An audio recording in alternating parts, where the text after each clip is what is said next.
Assalamualaikum warahmatullahi wabarakatuh.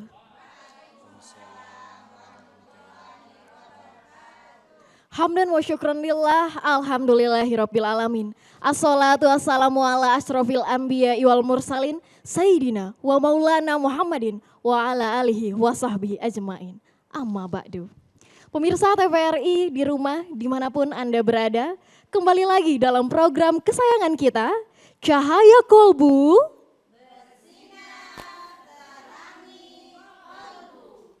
Langsung dari TVRI Kalimantan Tengah akan menghadirkan tausiah-tausiah yang bermanfaat untuk kita semua. Hari ini sudah bersama dengan kita ada ibu-ibu dari dua pengajian. Yang pertama dari pengajian Asbadata Bawi Dayak Adonis Samad Komplek Damai. Assalamualaikum ibu-ibu. Oke, semangat hari ini. Yang kedua ada Majelis Taklim Soleha Mendawai 1 Cilikriwut. Assalamualaikum ibu-ibu.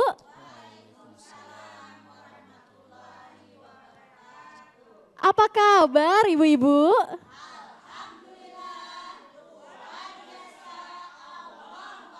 Luar biasa pemirsa, semangat sekali, hangat kita di studio hari ini dengan kedatangan ibu-ibu dari dua pengajian. Dan tentunya hari ini sudah bersama dengan kita ada Ustadz Haji Tajudin Nur SAG. Assalamualaikum Ustadz. Waalaikumsalam warahmatullahi wabarakatuh. Luar biasa ya Ustadz semangatnya hari ini.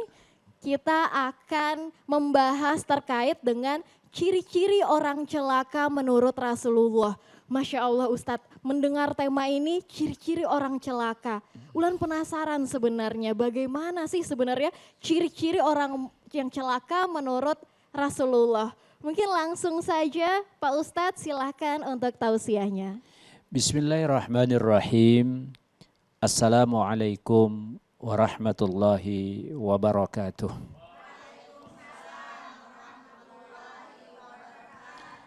Alhamdulillah, alhamdulillahilladzi khalaqal mauta wal hayata liyabluwakum ayyukum ahsanu amala wa huwal azizul ghafur. Asyhadu an la ilaha illallah wahdahu la syarikalah wa asyhadu anna Muhammadan abduhu wa rasuluh. Allahumma salli wa sallim wa barik ala Sayyidina Muhammad wa ala alihi wa ashabihi ajma'in amma ba'd. Para pemirsa TVRI Kalimantan Tengah yang kami hormati dan kami muliakan, ibu-ibu anggota pengajian yang insya Allah dirahmati Allah Subhanahu wa ta'ala. Alhamdulillah, mari bunda kita bersyukur kehadirat Allah Subhanahu wa ta'ala. Kita masih diberikan nikmat umur, kita diberikan nikmat sehat, dan kita bersyukur hati kita dilapangkan oleh Allah sehingga selalu istiqamah dengan kebaikan, hadir bersilaturahim di tempat ini. Mudah-mudahan langkah kaki kita dinilai ibadah oleh Allah Subhanahu wa ta'ala. Salawat dan salam semoga senantiasa tercurah kepada junjungan kita baginda Rasulullah sallallahu alaihi wasallam beserta keluarga dan sahabat. Kita berdoa kepada Allah semoga Allah Subhanahu wa ta'ala senantiasa membimbing hati kita untuk selalu cinta kepada Rasulullah. Membimbing hati kita untuk senantiasa istiqamah bersalawat kepada Rasulullah. Dan mudah-mudahan Allah berkenan pada suatu saat nanti mempertemukan kita dengan baginda Rasulullah sallallahu alaihi wasallam. Hadirin para pemirsa TVRI Kalimantan Tengah yang saya hormati. Di satu kesempatan baginda Rasulullah sallallahu alaihi wasallam pernah menyampaikan satu hadis yang isi dari hadis ini tentu harusnya menjadi perhatian kita semua.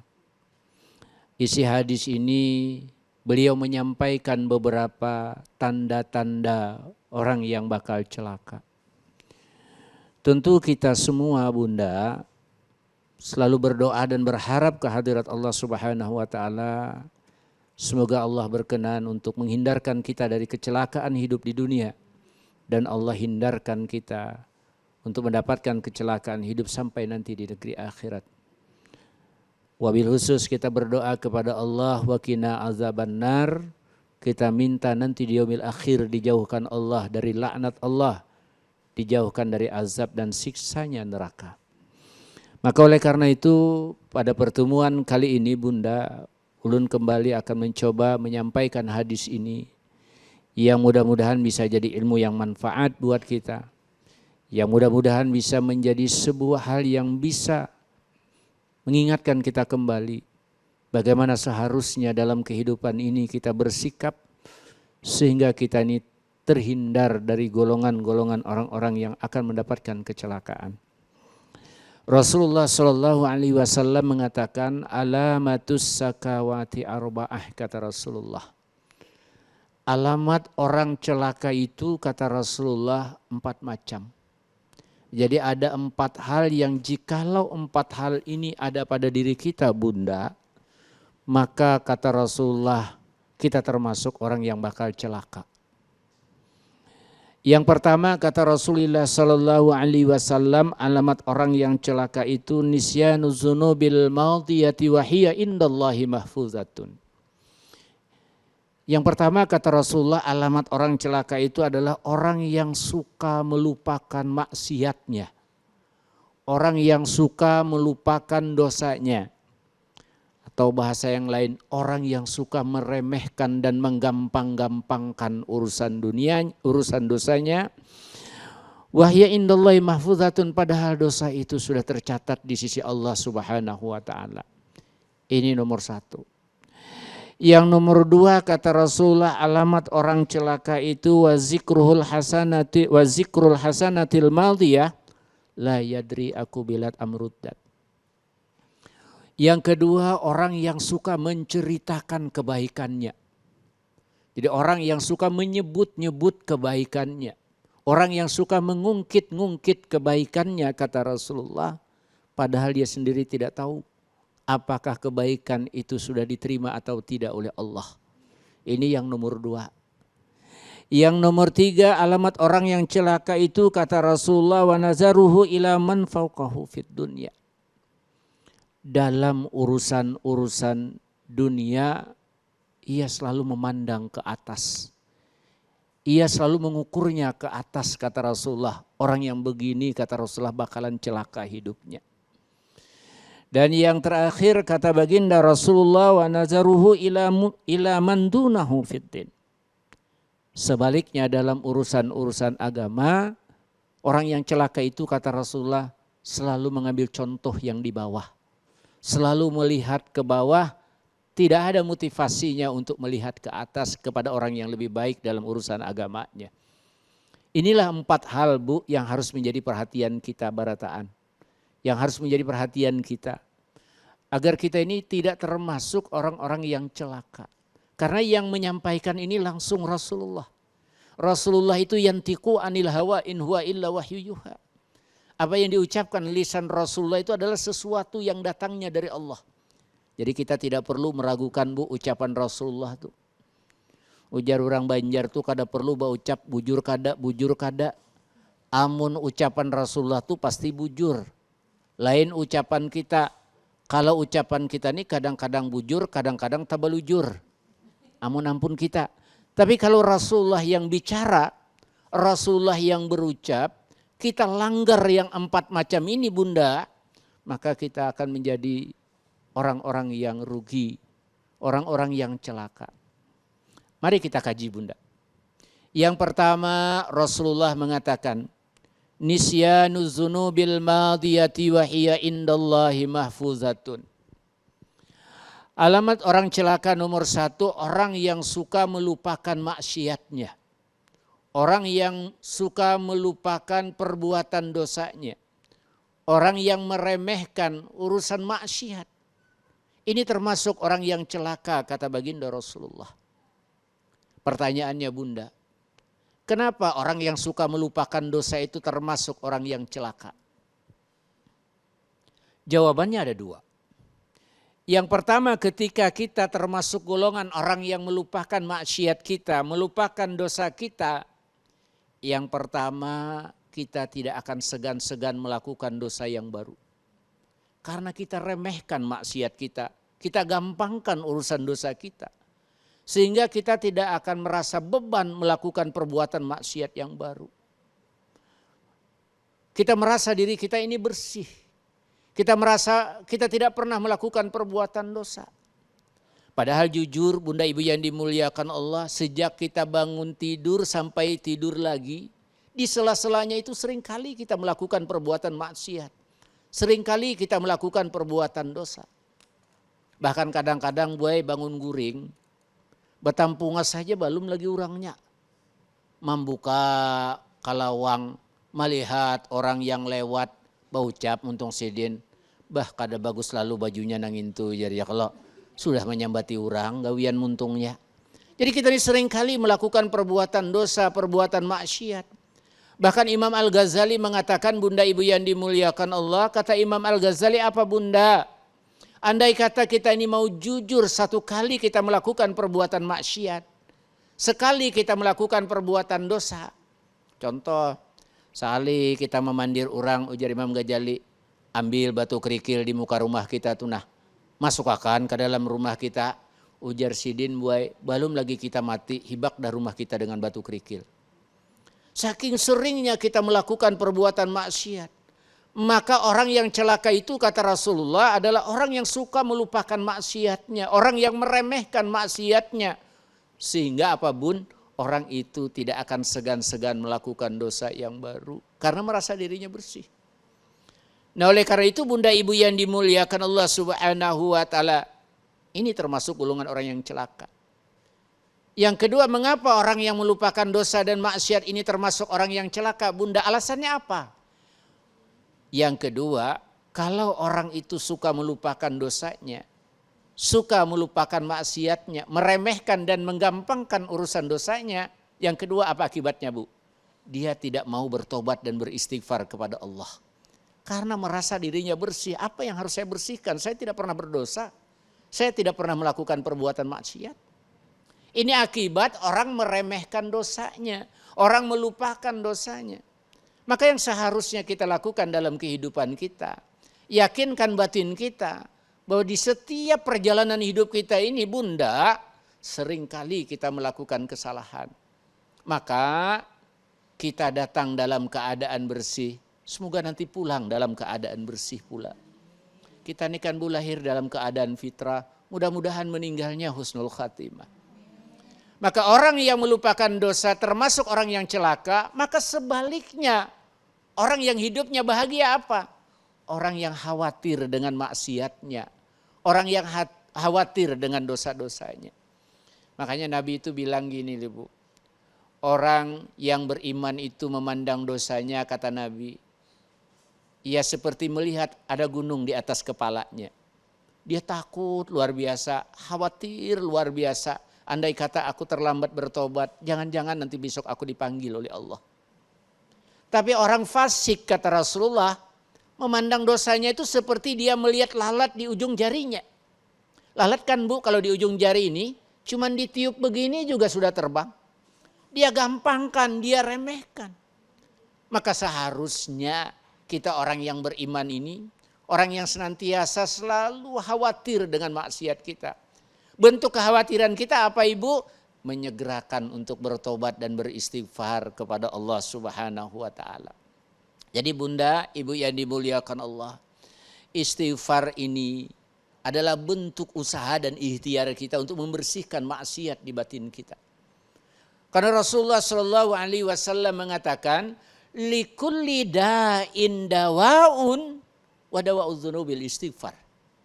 Ujar Rasulullah Bu setiap penyakit di batang tubuhmu itu ada obatnya. Apapun penyakitnya ada obatnya kata Rasulullah. Tapi kata Rasul, dan Rasul mengatakan maksiat yang ada di dalam tubuhmu itu akan dihapuskan Allah dengan istighfar dan tobat. Jadi Bunda supaya jangan celaka hidup, maka usahakan dalam kehidupan ini untuk menyegerakan taubatan nasuha dengan memperbanyak istighfar kita kepada Allah Subhanahu wa ta'ala. Di lain lagi Rasulullah mengatakan at-taubatu ala dzambi kasabun ala saubi kata Rasulullah.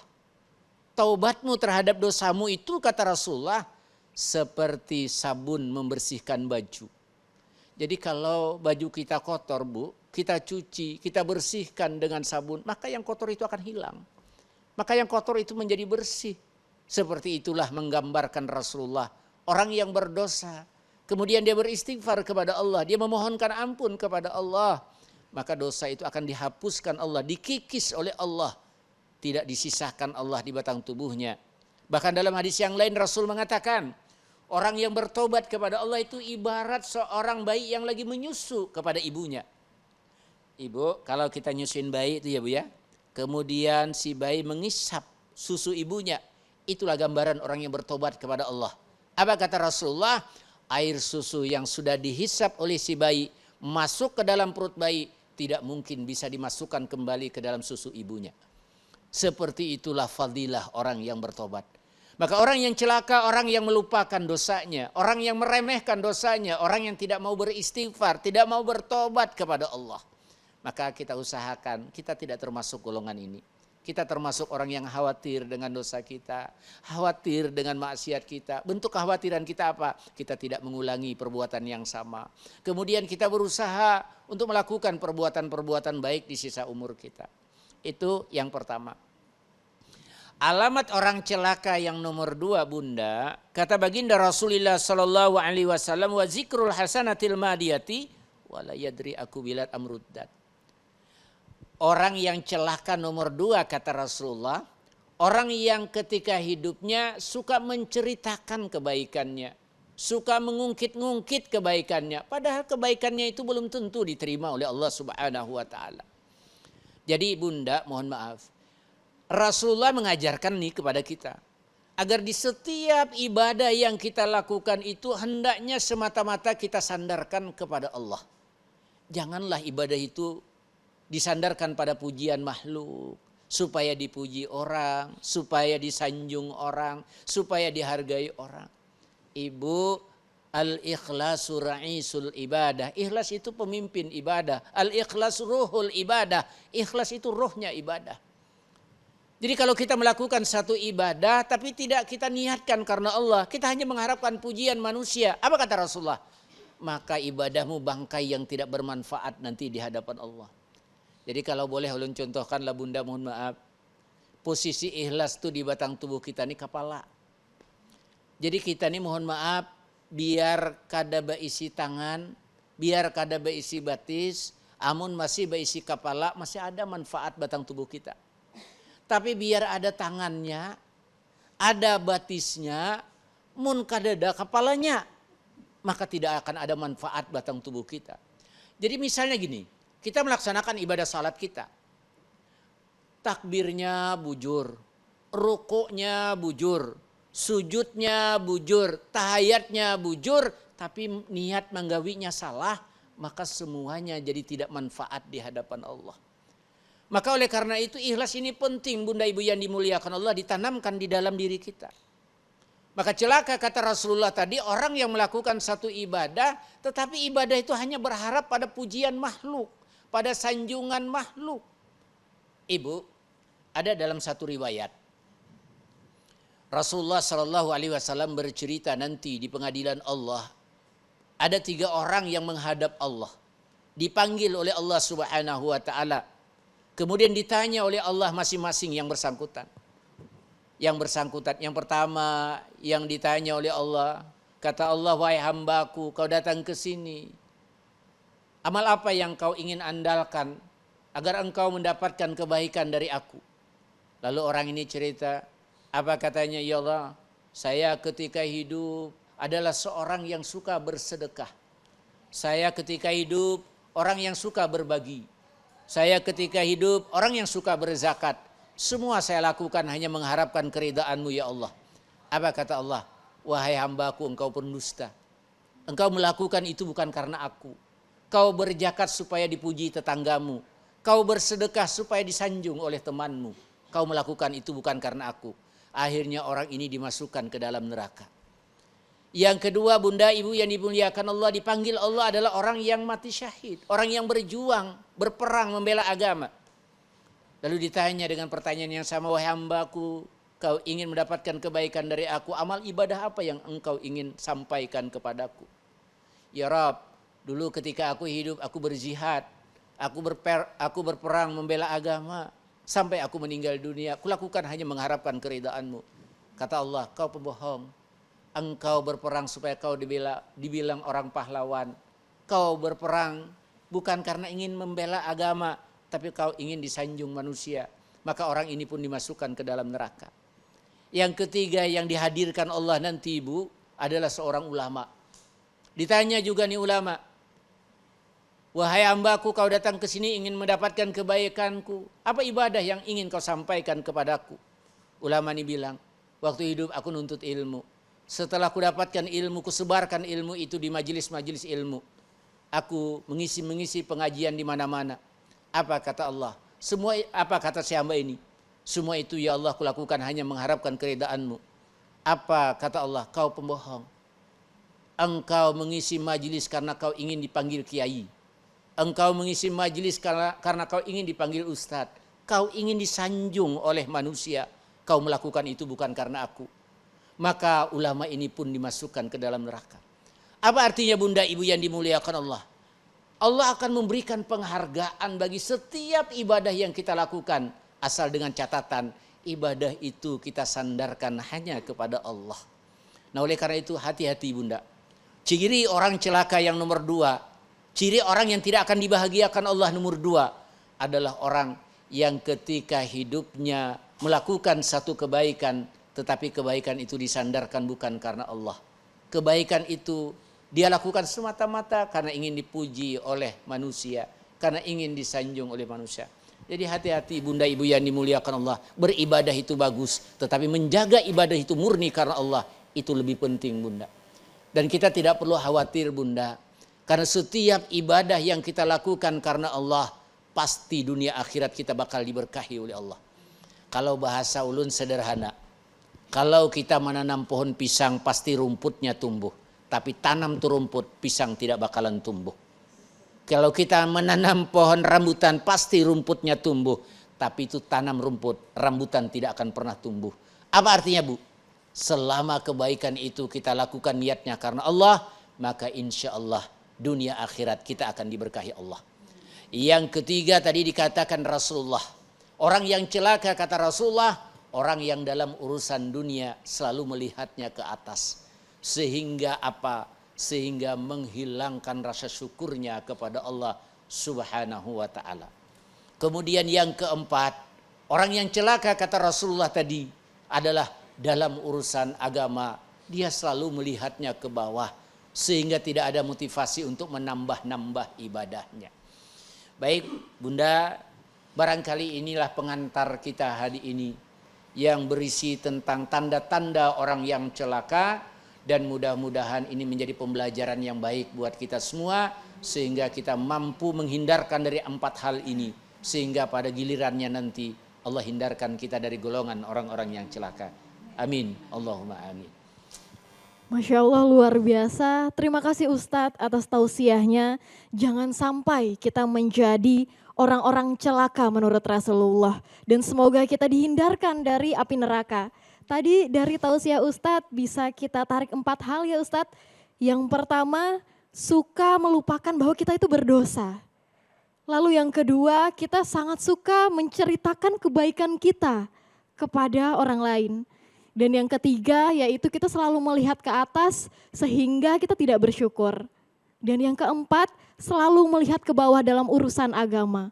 Masya Allah, semoga kita dijauhkan dari keempat ciri-ciri orang celaka menurut Rasulullah ini. Baik pemirsa di rumah, setelah ini akan ada sesi tanya jawab dengan ibu-ibu yang sudah hadir di studio setelah jeda yang satu ini.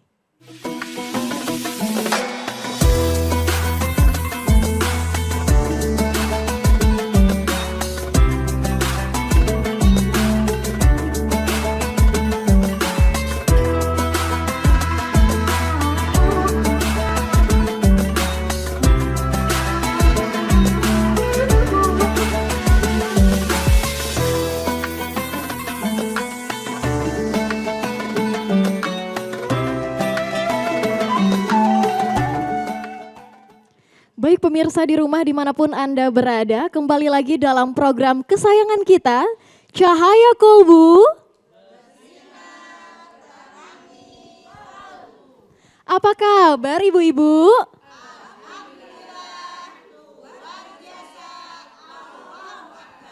Luar biasa, semangat sekali hari ini ya. Dengan tema kita, ciri-ciri orang celaka menurut Rasulullah. Bersama dengan Ustadz Haji Tajuddin Nur SAG. Tadi sudah kita dengarkan bersama tausiah dari Ustadz. Dan saatnya kita memasuki sesi tanya jawab. Untuk ibu-ibu yang punya pertanyaan, boleh langsung ditanyakan. Nanti boleh sebutkan nama dan asal pengajiannya. Silahkan Ibu. Bismillahirrahmanirrahim. Assalamualaikum warahmatullahi wabarakatuh. Izin mau bertanya Ustadz. Kami dari grup pengajian Ibu-Ibu Solehah dari Mendawai 1 ingin bertanya. Apakah orang yang pernah memberi tapi diungkit-ungkit lagi, nah itu tanda-tanda dari orang yang celaka juga Ustadz. Nah mungkin itu aja pertanyaannya. Assalamualaikum warahmatullahi wabarakatuh.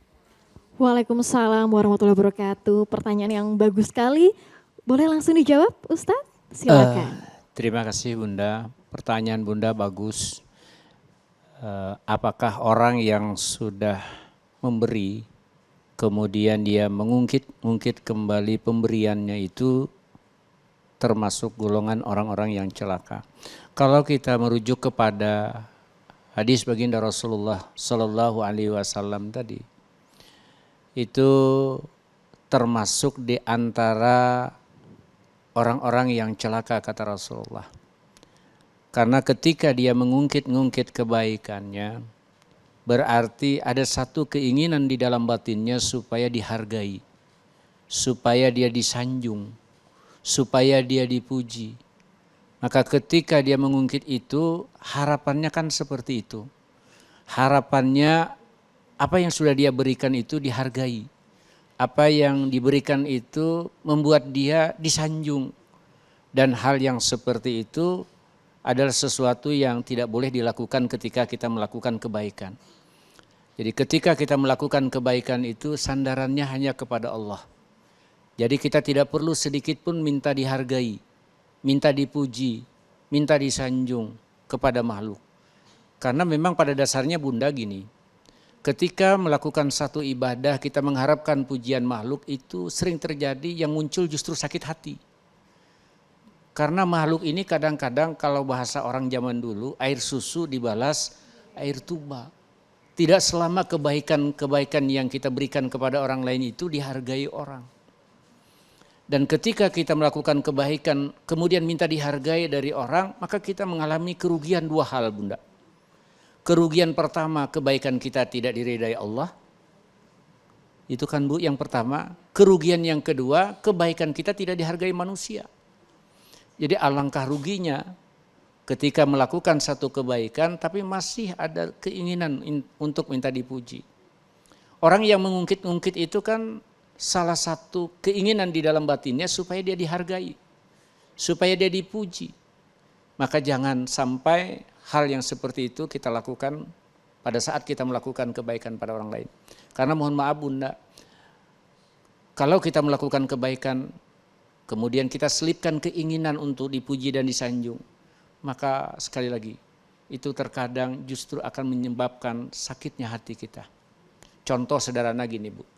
Kita inilah bersedekah lawan orang. Kita kebetulan anak kita nukar es. Melihat anak tetangga kita maniring aja, anak menukar mungkin kada berduit. Lalu kita julungilah duit 20.000. Kita barilah 20.000. Manukarlahnya es tuh. Bulik anak nih di bawah mamanya. Belum tentu Bunda mamanya tuh kayaknya memuji lawan pian. Kadang-kadang Bunda Ibu yang dimuliakan Allah bisa terjadi, belum jauh lagi dari pian berjalan.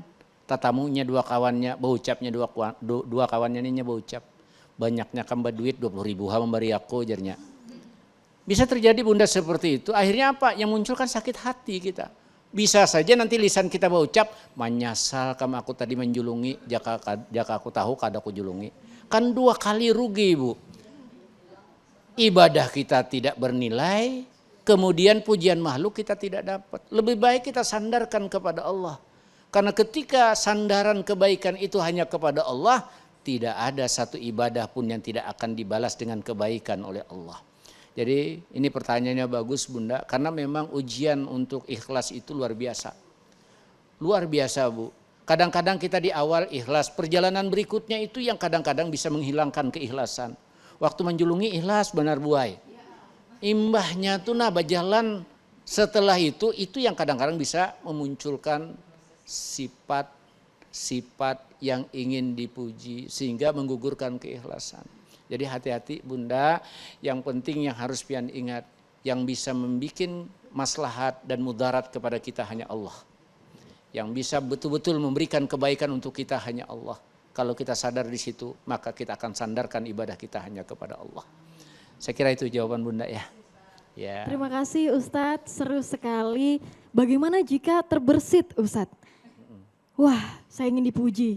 Bagaimana tips untuk menghilangkan itu? Baik Bunda. Jadi gini, ada seorang sahabat datang bertamu ke rumahnya Rasulullah Sallallahu Alaihi Wasallam.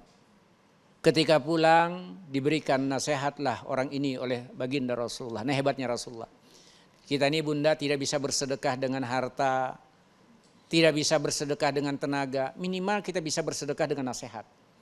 Watawasau bil haq, watawasau bis sabr.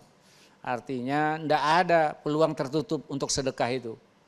Bisa dengan harta, bisa dengan tenaga, bisa juga dengan nasihat. Cuma kalau bangun masjid nggak bisa Bu hanya dengan sedekah nasihat. Ya Bu, harus dengan harta juga. Akhirnya apa? Rasulullah berikan nasihat begini, ittaqillaha haitsuma kunta wa atbi sayyi'atal hasanata tamhuha wa khaliqin nasa bi khuluqin hasanin. Di antara nasihat Rasulullah apa? Ikutilah perbuatan jelekmu dengan perbuatan baik setelah itu.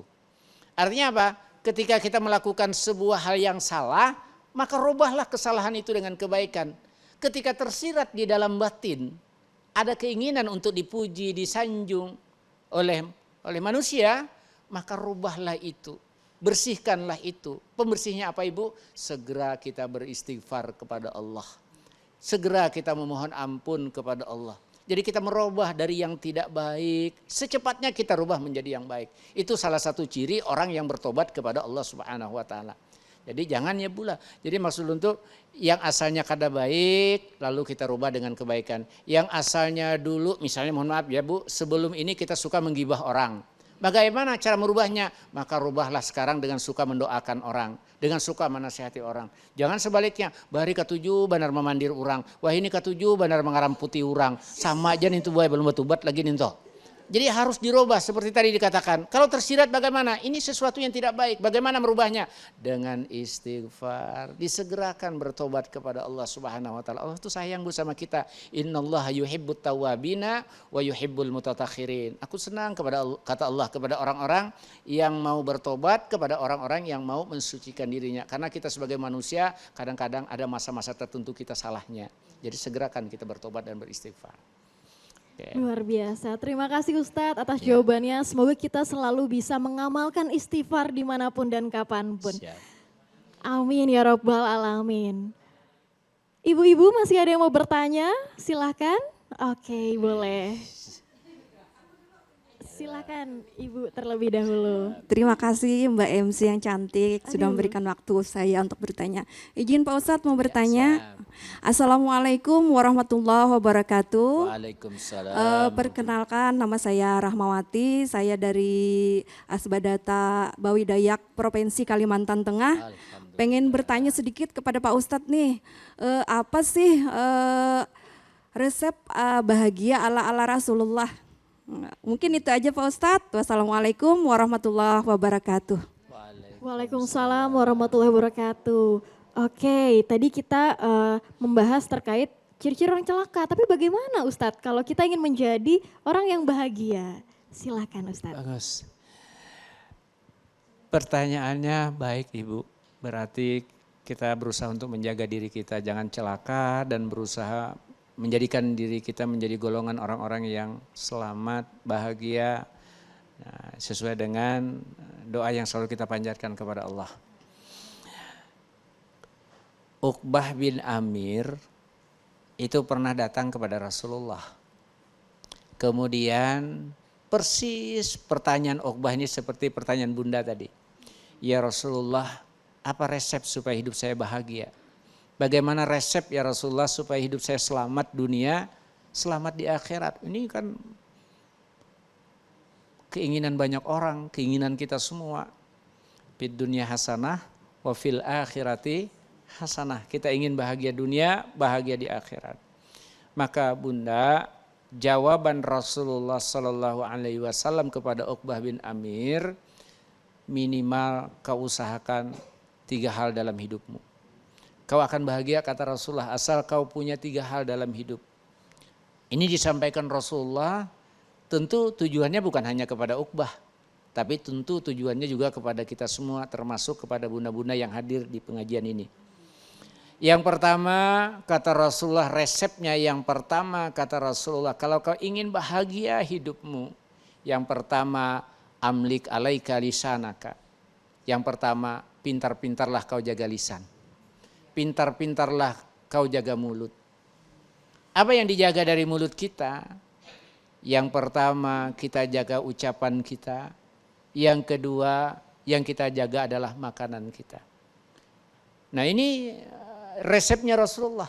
Kalau ingin hidup bahagia, pintar-pintar menjaga lisan. Karena lisan kita ini bisa menjadi sebuah sumber untuk kita beribadah. Tapi mohon maaf, lisan pun kadang-kadang bisa menjerumuskan kita dari maksiat. Maka hati-hati dengan lisan. Coba ibu teliti. Di antara batang tubuh ibu, bagian mana yang paling sering bikin dosa? Lisan, Bu. Mulut ini, Bu. Makanya mohon maaf ibu yang dimuliakan Allah, minta maaf ya ibu ya. Kan dulu bunda ibu yang dimuliakan Allah, saya pernah ngisi pengajian. Nah, saya bilang di pengajian, orang yang paling banyak nanti masuk neraka sebagaimana ditemui oleh Rasulullah itu perempuan. Itu kan pernah tuh pada saat Rasulullah ketemu dengan Siti Fatimah Zahra pada saat Isra Mi'raj. Rasulullah itu kan menangis melihat Fatimah. Ditanya oleh Fatimah, "Ma baki ya Rasulullah?" "Kenapa menangis wahai Rasulullah?" "Aku barusan Isra Mi'raj dan aku melihat ketika aku ketemu engkau, aku teringat di sana di neraka itu," kata Rasulullah, "paling banyak perempuan." Maka ketika di pengajian saya ditanya, "Bu, kenapa justru perempuan yang banyak Ustadz?" Maka yang banyak pengajian perempuan. Di mana-mana ada majelis ilmu perempuan, ada langgar, ada pengajian perempuan, ada masjid, ada pengajian perempuan. Kenapa perempuan yang banyak masuk neraka? Saya bilang alasannya 2. 1, karena memang perempuan itu jumlahnya lebih banyak. Karena lebih banyak, kota penerbangannya juga banyak. Yang kedua, penyebab terbesar orang masuk neraka, mohon maaf ibu. Penyebab terbesar orang masuk neraka adalah ketidakmampuan menjaga lisannya. Menjaga lidahnya. Dan mohon maaf sekali ibu, perempuan agak lemah menjaga lisan. Mana buktinya Bu? Saya sampaikan buktinya Bu. Kalau ada lelakian yang harat memandir orang, pasti buai orang berucap muntungnya kayak Bu, kayak babinian ujar orang ya kalau Bu. Lah Bu. Nah inilah bunda, maka Rasulullah mengatakan, tapi mohon maaf, penghuni sorga itu pun banyak Bu perempuan. Bahkan perempuan ini dimuliakan betul oleh baginda Rasul. Sampai Rasul mengatakan al-jannatu tahta aqdamil ummahat. Surga itu terletak di bawah telapak kaki ibu. Berarti luar biasa kemuliaan seorang wanita bunda di hadapan Rasulullah Sallallahu Alaihi Wasallam. Jadi bunda nanyakan, bagaimana supaya bahagia? Pintar-pintar menjaga lisan kita. Bagaimana supaya lisan terjaga? Yakinkan setiap ucapan yang keluar dari lisan kita pasti ada nilainya di hadapan Allah. Maka falyakul khairan aw liyasmut. Lebih baik diam daripada bicara tapi menambah-nambah maksiat. Yang kedua, apa yang dijaga dari lisan? Jaga makanan kita. Jangan makan sesuatu yang diharamkan oleh Allah. Karena sesuatu yang diharamkan oleh Allah Subhanahu wa taala itu akan mengotori hati kita. Mohon maaf ibu yang dimuliakan Allah. Ini sebuah gelas. Lalu ini sebuah gelas, lalu sebuah teko. Lalu kita isi teko ini. Maka yang keluar dari teko ini bunda ibu yang dimuliakan Allah sesuai dengan apa yang isi di dalam gelas ini. Kalau isi di dalam teko ini kopi, Maka ketika ibu tuangkan pasti akan kopi yang keluar. Mungkin enggak Bu, kalau di dalam isinya kopi dituangkan susu yang keluar? Enggak mungkin Bu, mustahil kan Ibu. Kalau yang di dalam air putih ketika ibu tuangkan pasti yang akan keluar air putih. Berarti apa Ibu? Yang di dalam menentukan yang di luar. Rusaknya hati seseorang itu mengakibatkan rusaknya batang tubuh seseorang. Rusaknya hati disebabkan apa Ibu? Makanan yang haram. Jadi makanan yang haram ini Bunda Ibu yang dimuliakan Allah menjadi perusak batang tubuh kita. Sehingga batang tubuh kita susah dibawa ibadah kepada Allah. Itu. Kemudian yang kedua, wa yasya'ka baituka, luaskan rumahmu, luaskan hatimu. Ibu tanamkan di dalam batin syukur dan sabar. Ada sabar, ada syukur, hidup ibu pasti bahagia. Yang ketiga, wabki ala khati'atika, tangisilah dosa dan maksiat ibu. Artinya berusaha di sisa umur jangan melakukan kesalahan dan maksiat. Barangkali itu jawabannya. Terima kasih Ustadz, semoga terjawab ya Ibu. Dan semoga kita semua bisa menghindari ciri-ciri orang celaka dan berbahagia menurut Rasulullah. Baik, ada pertanyaan lagi? Satu pertanyaan, silakan. Silakan Ibu. Assalamualaikum warahmatullahi wabarakatuh. Saya Istinah Handayani dari pengajian Ibu-Ibu Soleha. Yang saya ingin tanyakan Pak Ustadz, siapa saja yang tergolong yang celaka di dalam surah Al-Maiun. Itu aja Ustadz. Wassalamualaikum warahmatullahi wabarakatuh. Terima kasih Ibu. Siapa saja Ustadz yang tergolong orang-orang celaka? Boleh silakan Ustadz. Jawab ya. Baik Bunda, karena ini keterkaitan dengan surah Al-Ma'un yang tadi disampaikan oleh Bunda. Memang di dalam surah Al-Ma'un itu disebutkan beberapa ciri orang-orang yang celaka. Jadi kalau lengkapnya ara'aital ladzi yukadzibu biddin fadzalikal ladzi yad'ul yatim wala yahuddu ala ta'amil miskin fawailul lil musallin. Walaupun lagi alladzina hum an salatihim sahun alladzina hum yura'una wa yamna'unal ma'un. Jadi perlu waktu kalau menjelaskan secara lengkapnya. Tapi saya sebutkan beberapa ciri orang yang celaka berdasarkan surah Al-Ma'un ini. Yang pertama Bunda Ibu yang dimuliakan Allah, ciri orang yang celaka dari surah Al-Ma'un ini, yang pertama adalah orang yang senantiasa kikir dalam hidupnya. Ini saya beri kesimpulan saja Bunda ya, karena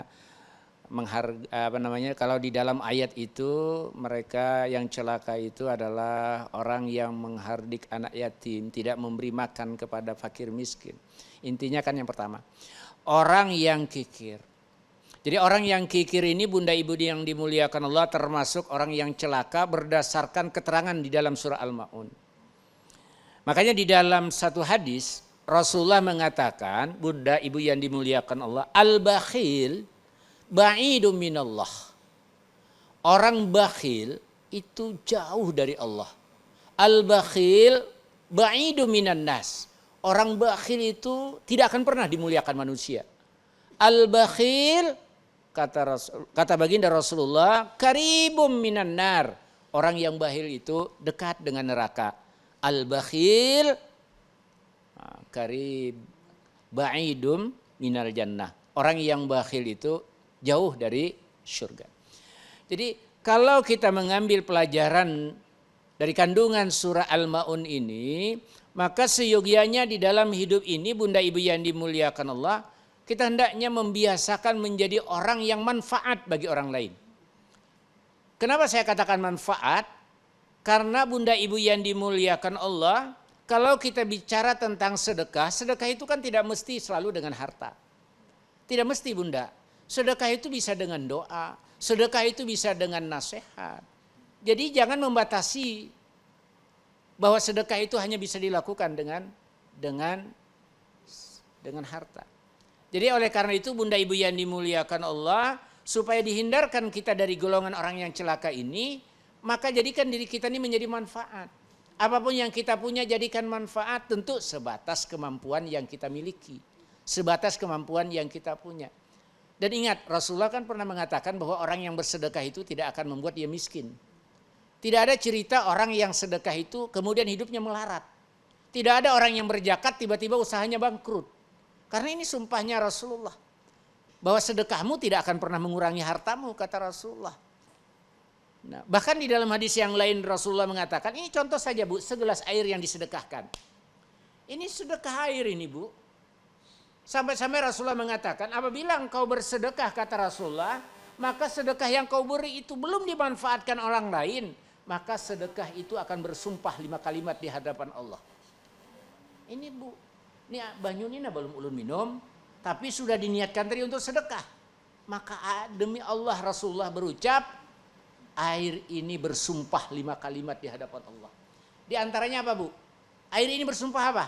Kuntu qalilatan fa'aksartani. Dahulu aku sedikit, tapi karena kau gunakan aku untuk sedekah, aku akan datang dengan jumlah yang lebih banyak. Makanya gak ada orang bangkrut gara-gara sedekah. Gak ada orang miskin gara-gara sedekah. Ibu pernah enggak dengar cerita bahwa hari pian sugih banar si Dinto. Di pasar tuh tokonya sin banyakan. Ya Allah, dah ini miskin banar. Kenapa garang? Nya katuju bersedekah pang. Ada suah kalau kayak itu kalau nang sering kita dengar baharikam kawanku nang saikong tuh susah hidupnya. Dah ini Masya Allah di pasar tuh tokonya 2 buah. Usahanya pun berkembang dengan baik. Ya kalau kenapa makanan kayak itu jar orang? Apa garang resepnya Sidin? Sidin tuh setiap Jumat bersedekah. Amun nang kayak itu banyak aja kita mendengar karena ini sesuai dengan sumpahnya Nabi. Bahwa sedekah itu bersumpah ketika dikeluarkan untuk sedekah maka dia akan datang dengan jumlah yang lebih banyak. Enggak ada orang miskin gara-gara sedekah. Mana buktinya? Tukang bubur naik haji insya Allah. Jadi itu yang pertama Bu. Jadi yang pertama Bunda isi dari surah Al-Ma'un tadi ancaman yang diberikan Allah kepada kita semua adalah orang-orang yang kikir, yang tidak mau menafkahkan hartanya, tidak mau membantu orang yang membutuhkan dan memerlukan, apalagi orang-orang miskin. Tapi mohon maaf lah Ibu, terakhir ini ya, mohon maaf, kita ingat baik-baik hadis Rasulullah, man kana yu'minu billahi wal yaumil akhir falyuhsin jarih. Jikalau kamu beriman kepada Allah dan hari akhir, maka berbuat baiklah dengan tetangga. Maksudnya gini loh Bu. Kalau kita bersedekah usahakan orang yang terdekat dahulu. Jangan kita nih membawa sedekah jauh ke Tangkiling sana. Orang yang melewati nih nasi kotak kita nih Bu, anak yatim yang dilewati nih Bu, begitu melihat kita membawa nasi kotak buai, buahnya tuh bajikir buai. Apa jikirnya? Nasi kotak singgah, nasi kotak singgah jar. Sekalinya nasi kotaknya kada singgah-singgah. Bu, bukan tidak boleh Ibu mengantar kemanapun. Tapi alangkah bagusnya kebaikan itu pertama kali disebarkan di sekitar kita. Tetangga kita ada anak yatim. Tetangga kita ada orang miskin. Kenapa kita harus mencari yang jauh? Utamakan yang dekat terlebih dahulu. Itu lebih mulia karena Rasul mengatakan falyuhsin jarih. Maka muliakanlah tetanggamu. Maka berbuat baiklah dengan tetanggamu. Setelah itu silahkan. Makanya ada orang bertakun ulun. Boleh kada bajakat tu diantar ke kampung. Ujar ulun boleh hai. Napanya kada boleh bulah. Antar jakat tu ke kampung. Tapi yang adillah. Jakat yang terbaik itu diberikan di mana kita berusaha. Kita ini kan berusaha di Palangkaraya. Maka bagusnya itu keluarkan zakat di sini. Sebahagian silahkan antar ke kampung. Anu gurua di kampung tuh banyak keluargaku miskin. Anilah amangku miskin, acilku miskin, keponakanku miskin, ngaran kampungnya suka miskin. Cocok aja ya kalau bulah. Menangka itu cocok aja ya kalau. Nah, tapi usahakan yang terdekat. Jadi salah satu saja Bu, karena saya kalau membahas semuanya nggak cukup waktu. Salah satu ancaman Allah di dalam surah Al-Ma'un adalah orang yang kikir, yang tidak mau berbagi kepada orang yang membutuhkan. Saya kira itu. Baik, terima kasih Ustadz atas jawabannya. Semoga terjawab Ibu. Itu tadi ciri-ciri orang celaka berdasarkan surah Al-Ma'un. Luar biasa, sudah kita lewati sesi tanya jawab tadi. Semoga kita bersama bisa mengambil manfaat dari apa yang disampaikan Ustadz tadi. Baik Ustadz, selanjutnya boleh kesimpulan untuk ibu-ibu dan pemirsa di rumah. Baik, para pemirsa TVRI Kalimantan Tengah dimanapun berada dan ibu-ibu yang hadir di ruangan ini, kesimpulan akhir dari apa yang disampaikan oleh baginda Rasulullah Sallallahu Alaihi Wasallam dari hadis yang kita bahas pada pertemuan kali ini adalah bagaimana kita senantiasa menjaga diri kita, memelihara diri kita. Jangan sampai kita melakukan sesuatu, mengerjakan sesuatu yang hanya akan menumpuk-numpuk dosa dan maksiat kita. Karena kita punya sebuah keyakinan bahwa setiap kemaksiatan harus kita pertanggungjawabkan di hadapan Allah Subhanahu wa taala. Yang kedua, Bunda Ibu yang dimuliakan Allah, janganlah kita melihat nikmat itu dari besar dan sedikitnya. Tapi lihatlah nikmat itu dari berkahnya. Walaupun barangkali sedikit yang kita dapatkan, tetapi keberkahan mungkin besar Allah titipkan di situ. Jadi ketika kita mengharapkan keberkahan, maka kita tidak melihat berapa yang banyak. Yang kita ingat satu, yang ngasih aku adalah Allah. Berarti Allah sayang sama aku. Saya kira itu Bunda Ibu yang dimuliakan Allah, catatan pentingnya. Mudah-mudahan jadi ilmu yang manfaat buat saya dan buat ibu-ibu semuanya. Terima kasih. Billahi taufiq wal hidayah. Wassalamualaikum warahmatullahi wabarakatuh. Terima kasih Ustadz Haji Tajudin Nur SAG atas tausiahnya dengan tema ciri-ciri orang celaka menurut Rasulullah. Semoga kita semua dijauhkan dari ciri-ciri orang celaka dan kita bisa menjadi orang yang baik dan bermanfaat untuk semuanya. Amin amin ya rabbal alamin. Terima kasih Ustadz, terima kasih juga kepada ibu-ibu yang telah hadir di studio kita. Apa kabar ibu-ibu?